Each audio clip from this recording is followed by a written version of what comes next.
Good morning mga kasaksid! Welcome back sa JMG Agri TV kung saan agriculture at new technology sa pagsasaka ang bida.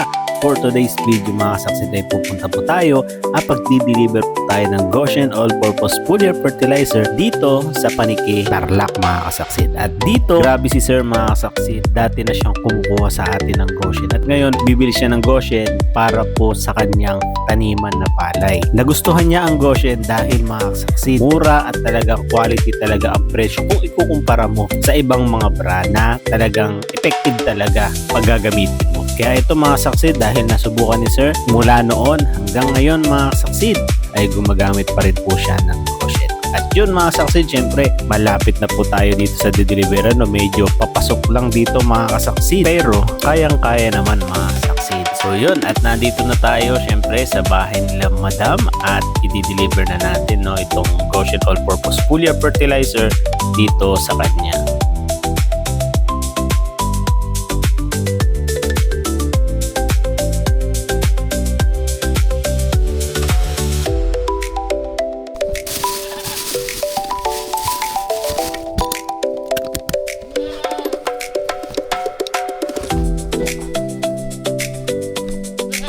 Nasa church daw po ata siya.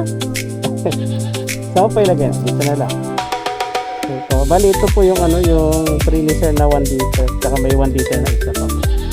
Ayun na nga mga kasaksid at na-deliver na natin ng maayos ang order ni sir. Wala si sir dito dahil nasa church daw, sabi ni ma'am yung kanyang asawa. Kaya si ma'am na lang ang nag-receive at naghintay sa atin na makadating dito mga saksid. So yun, mga saksid, syempre sa mga gustong order at gustong matesting ang Goshen All-Purpose Foliar Fertilizer para sa inyong palay, mais, sibuyas o kahit anumang halaman yung mga saksid at para makatipid po kayo sa mga abono na ginagamit po ninyo. Syempre mga saksid, mag-message na po kayo sa JMG Agri TV at para makausap po namin kayo at mag-guide namin kayo kung paano po ang paggamit nito.